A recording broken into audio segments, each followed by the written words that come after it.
4-chi qism. Mening bu ahuzarimdan başqalarmı özünü tutulamıdı bolğay. Uy içini jığa ovozi bir aldı. İnsan degan ajoyib bo'ladi ekan. Yaqinlarimiz hayot vaqtida xuddi ular bizga bir umr hamroh bo'ladigandek. Bizdan ayrilmaydigandek. Biz uchun yashaydigandek. Ajoyib bir shaxsiyatchi tuyg'uda bo'ladi ekanmiz. Ularning ko'ngliga azor berib, xafa qiladi ekanmiz. Bizga eng muhtoj vaqtida yanada turib hamroh bo'lmoqda yo'q. Öz işimiz bilan holimiz xarob deb ularga parvo qilmaydi ekanmiz. Xuddi menga o'xshash. Menmu 14 yoshga kirib qolgan. Aqarini farq atkichilgan baba turib bu ishlarni o'ylab yetamadim. Cho'ng opamning hamon bir kuni mendan ayrilib qoladiganligini aslo xiyolimga keltiribmi boqmagan edim. Xuddi menga u bir umr hamroh bo'ladigandek. Hatto shunda qattiq og'rib qolsam-u meni deb cho'qib saqayib ketadigandek. O'zimning menga siqilmas yo'lanchigimdek his qilardim. Mana bugun men bu mangulik yo'lanchigimdan butunlay ayrildim. Hayotining oxirgi kunlarida onunğa hamroh bo'lolmay qattiq o'kinish ichida shiqlab qoldi. Xuddi shuncha cho'ng jahonda bir malla yolg'iz qolgandek. Qalbim shunchalik yagona, shunchalik miskin. Qanchalik yig'lig'imni bilmayman. Esimni yo'qotibman. Bir chog'da ko'zimni ochsam, cho'ng opamning singlisi Pashaxon cho'ng opam bilan cho'ng opamning birdan bir qizi Gulnisa hamma yenimda o'ltiribdi. "O'shunga keldingmi qizim? Qandaqroq turasan?" Pashaxon cho'ng opam shundoq degach, beshimni siyladi. "Cho'ng opamchu, o qani?" Men tasda o'rnimdan turib, ulardan so'radim. Pashaxon cho'ng opam yig'liqining uchi bilan yeshini surtgach, cho'ng opangni yerligida qo'yib bo'ldi qizim. Bu gapni anglab, xuddi ruhim chiqib ketgandek. Titrgan holda beshimni chayqab o'ltirdim. Og'zimdan faqat yo'q. Mushu bir so'zlar aran chiqyotdi. Bu holimni ko'r. Pashaxon cho'ng opam meni bag'riga bosdi. "Jinim qizim, achamning eng chidamaydig'ini sending. Eng tortishdig'inimi sending. Acamning kulgisi ham hasrat eding. Sening baliqingdan har bir gap so'z, ish harakatlaringdan mamnun bo'lib kulsa, o'zidan keyin qolsang, yolg'iz qoladiganini o'ylab hasrat chekatdi. Jinim qizim, g'ayratli bo'lg'in. Sen bundoq bo'lib ketsang, rahmatlik qandaq xotirjam yig'dalasin. Sana yana biz bor, dadang bor bolam." Pashaxon cho'ng opam shundoq deb un selib yig'lab ketdi. Shu asnoda uyga dadam kirib keldi. U bakli qayg'urgan bo'lsa kerak. Chiroyi to'limi sulg'un, ko'zlari yig'idan qizirib ketgan edi. Dadamning kirganini ko'rib, Pashaxon cho'ng opam bilan Gulnisa hammam yoshlarni surtib o'ylig'i chiqib ketdi. Dadam qishimga kelib o'ltirgandan keyin beshimni siylab turib, "Gulnas, jinim qizim, mening malikam. Siz degan mening yurak param. Sizning bundaq azoblanishingizga men chidab turolmayman. Opamga ketish oldida hammadan bakrak sizga tatishgan. Shunga obdan qizim, menimi cho'ng opingiznimi xotirjam qiling. Bo'lamdi. Ruhliqroq bo'ling. Yeningizda men bor o'ma qizim. Dadam aran pastlikda mushulani deb meni bag'riga ching'ida bosdi. Dadaning bag'ri nemanchimi illiq bo'g'iydi. Dadam menga bak kuyinib ketsa, opamning jidal qilib uydagilarni parakanda qilib qo'yishidan ansirab, yenimda cho'ng opam bo'g'ashqa xotirjam holda menga ancha parvo qilmagandek shiratdi. U meni qachonlarda mushundaq bag'riga bosgan bo'g'iydi. Jinim dada, bek uzun bo'pti. Sizni bunda xotirjam quchoqlab boqmag'ili. Bugun dadamning bag'rida qangacha yig'lab oldim. Shundaqla dadamning menga bo'lgan mehrini his qildim. Shundaq qilib, cho'ng opam tugab ketganimi bir haftadan oshdi. Ocham ikkimizmi maktabga mangdik. Men endi cho'qim tirishiman. Cho'ng opamning deganidek hech bo'lmaganda boshqalarning qo'liga qarab qamag'idek xizmatga chiqish uchun bo'lsa-mu cho'qim tirishib o'qiyman deb nishon qildim. Degandek, to'liqsiz 3-yillikka chiqqan dastlabki mezgilda sinf bo'yicha natijam oldingi 3 ning ichiga kirdi. Men yanala har kuni uyga qaytib, cho'ng opamning suratiga qarab, uning bilan paranglashim. Natijalarimni onunğa ko'zdiman. Yoshlarimni sirtib turib, cho'qim qaysar bo'laman deb o'z-o'zimga va'da beraman. Mana, ash-pash deguncha cho'ng opamdan ayrilganimga 5 oy bo'pti. Bu 5 oyni qanchalik tasda o'tkazganim o'zimga ayon. Mening kichigimdan cho'ng opam beqib cho'ng qilg'ashqa, uni cho'ng opamdek emas, o'z opamdek ko'ratdim. Dadamni pat-pat o'gnish ahvolimni so'rab, menga opamdan yoshirun ancha-muncha pul bergandan boshqa ortiq gap qilmaydi. Asosan dadam kechda bak kesh keladigan, atigini sahar ishga ketadigan bo'lg'ash bak ko'rishamaydik. Opam bo'lsa, yana shundoq. Hadislar mendan qusur izlab ovora. Mahalladagi o'z opam ikkimiz to'g'riliq pishni pasatlarmi quloq tevimda yangrab turadi. Menga ilgirgidek yo'lanchiq bo'ladigan cho'ng opam bo'lmag'ach, har bir qadamimni shunchalik avaylab besyapman. Opamning har qanday gapini shirmayman. Acham bo'lsa, nahiya bozoridagi to'liq o'tirda o'qiyotdi. Inimning bo'lsa, men bilan ancha kari yo'q. Uning men bilan kari bo'lgan taqdirdami, opam uni menga yaqin keltirmaydi.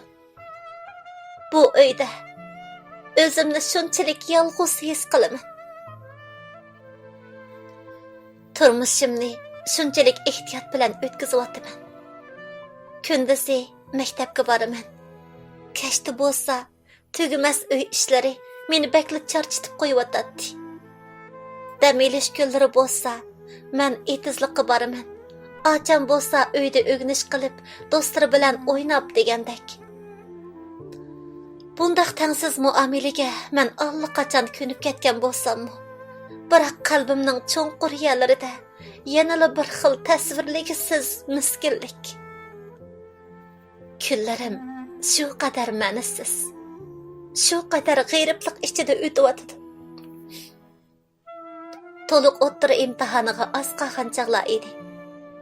Mening o'rganishim yana sinf bo'yicha oldingi qatorga kirgan edi. Bir kuni maktabdan qaytib kelib, uydan opam bilan dadamning takallashayotganligini anglab qoldim. Dadam ajab bugun baldir uyga qaytibdi-ku. Yana deha opam bilan takallashib qopti. Men shu xayollar bilan dadam bilan opamning hujrasining oldiga keldim. Gulnaz, Gulnaz deb og'zingizdan tushirmaysiz. Gulmiraga shundoq kuyinib baqdingizmi? Kichigidan tortib esini bilib bu uyga kelgacha dadasining kimligini bilmay o'tdi. Bu uyga kelgandan keyin hadislar ashi Gulnaz degan bir nimaning bo'zaq qilishiga uchirdi. Menmu shuncha xo'rliqqa chidab, hech nima demay uni baqdim. Endi bo'lganda meningmi endi uning eg'irini ko'targidek holim yo'q. Shunga uni o'qitmayli. Yeshig'i toshqanda epida loyiq chiqsa yotliq qilayli deb qo'yganimga, voy menga shuncha ochiqlash ketamda. Uy ichidan opamning shig'ilgan ovozi anglanib turadi. Men qachon Gulmiraga kuyinmay qoldim? Gulmirani o'qitib, Gulnazni o'qitmasa qandoq bo'ladi? Yana kelib, bu opamning orzusi. To'g'ri yo'q yadin. Jidal chiqaman. Nima? Men jidal chiqiribdimanmi? Apingiz qachon Gulmirani davrasi onda ko'rib boqqanti? Gulnaz desa holi qolmaydi. Gulmirani bir oqshom qo'yniga solab beqib-beqibdi-ba. Yana sizmi ba? Ayni chaqda Rayhon degan tegipas buzuqni deb ana bola ishkimizni tashlab etmagan bo'lsangiz. Bo'ldi Osiya. Bo'ldi qilim. Men sizga necha ketim dedim. Balalarmi cho'ng bo'lib qoldi. Endi uning gapini qilmang deb. Nemishqa hadislar? Mushni tagaversiz. Dadam shundoq debla maydasini tutqunicha o'ltirib qoldi. Voy, Rahmon, ne bo'ldingiz? Rahmon! Dada! Dada! Ne bo'ldingiz jinim dada? Meni qo'rqitmangchi. Dada! Apam mening tuyuqsiz eshikdan yugurib kirib, dadamni yo'ligini ko'rib, mansarda bilan tikildi-da, ochchig'ida meni ishtirib etdi. Neri tura, bu saqlandi. Hammasi sening kasabting. Endi xush bo'lgansan. Ishikda gapdan shab marab turdim degina. Apam shundoq deginicha dadamni yo'lashtirdi. Dadamning nafas elishi texmi qiyinlashyotdi. Apam: "Nimaga qarab tursan? Mang, Asorxon achangning o'g'li Ablatgonni chaqirib chiq. Dadamni doktorxonaga olib borishib bersin." Ma'qul. Men shundoq debla Zo'rxon achamning uyiga qarab yugurdim.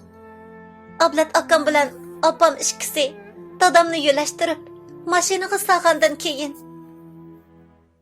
"Sen uyga qarab tur, Fukonga tomoq etib ber. Qo'sqa ochqanmisan? Qo'ylarga obdan qara." deb qo'yib, doktorxonaga ketib qoldi. Mening doktorxonaga bekli billa bog'im bo'lsa-mu, opamning gapi bilan amalsiz uyda turib qoldim. Sherikim ansizchilikda menga aram bermayotdi. Ko'nglimda dadamningmi xuddi cho'ng opamga o'xshash meni tashlab ketib qolishidan bekli qo'rqdim. Uyga kirib, cho'ng opamning suratini qo'limga elib, uningdan dadamning omonligini tiladim. Jinim cho'ng opa, dadamga madad bering. O cho'qim saqayib ketsin. Meni bu so'g'uq makonga yolg'iz tashlab qo'ymasin. Faqat o saqayib ketadigan ish bo'lsa, men o'qimasammi mayli, menga dadam bo'lmasa bo'lmaydi. Gulnaz acha, enimning chaqirgan ovozi bilan beshimni ko'tarib, uningga qaradim. Dadamga nima bo'ldi? Siz nimalarni da'vatsiz? Cho'ng ish yo'q. Ozroq mejazi yo'q bo'lib qopti-kan. Opam doktorxonaga akatdi. Siz kirib topshiriqingizni ishlab turing. Men sizga tomoq etib beray. Men shundoq deb, enimni xotirjam qilgandan keyin chiqib tomoq etishga tutindim. Biroq ko'z oldimda dadamning boyqa simasi. Zati qandoq bo'lgandi? Doktorlar dadamni qutqizib olganmidi? Mushundaq dakki ichida kecha uxlamay, o'ylada u yoqdan bu yoqqa mengib chiqdi. Әтісі үйіміздің енідегі сабақтышымға muallimdan ruxsat so'rab qo'yishni deb qo'yib, uyda dadamning qaytib kelishini kutdim. Tushdan keyin ular qaytib keldi. Dadam g'o'ylig'i o'zi mengib kiryotdi. Buni ko'rib xushalliqimda yugurib berib, dadamni chin quchoqlab, yig'lab ketdim. Dadammu meni birdan quchoqlab turgandan keyin hech qisi yo'q qizim. Manga hech nima bo'lmadi. Qarang, qo'rqib ketganingizni. Deb miyig'ida kulib, beshini lang'ishdi. Deb miyig'ida kulib, beshimni siladi. Men mu dadamga qarab kulib qo'ydim. Shuningdan keyin dadam uyda orom ilishga boshladi. Konkret nizada nemish qiladiganligini menmi bilmadim. Mana, menmu to'liq sizni bitirib, cho'p-cho'ngli bir qiz bo'lib qoldim. Ko'nglimda davomli o'qish istagim shuncha yuqori bo'lsa-mu, biroq dadamni o'ylab, bu to'g'riliq eg'iz ichib baxmadim.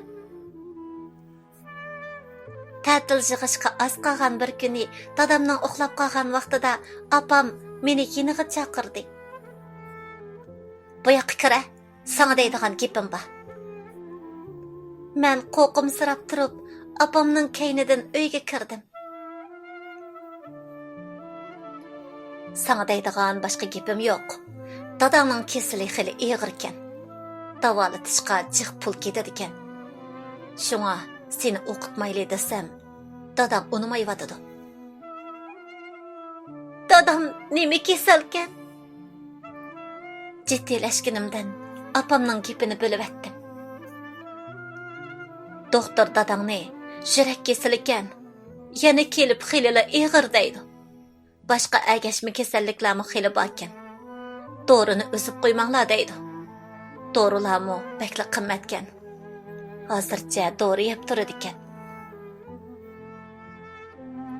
Opamning gapini anglab, bakla qo'rqdim. Yoshlarim taramlab to'kilishga boshladi. Shunga o'ylashibroq bir ish qil. Opam shundoq deb qo'yib chiqib ketdi. Dada, endi qanday qilaman jinim dada? Sizmi meni tashlab ketasizmi? Men o'ylanib, yanala o'qimay, dadamga qarab, uning yanida hamroh bo'lish qaroriga keldim. Ham bu xiyolimni dadamga qanday deyishni bilolmay turganimda, dadam o'zi eg'iz ichib qoldi. Gulmas qizim, ta'til to'shadiganga necha kun qoldi? Tayyorligingizni obdan qiling. Sizni o'zim olib qo'yaman.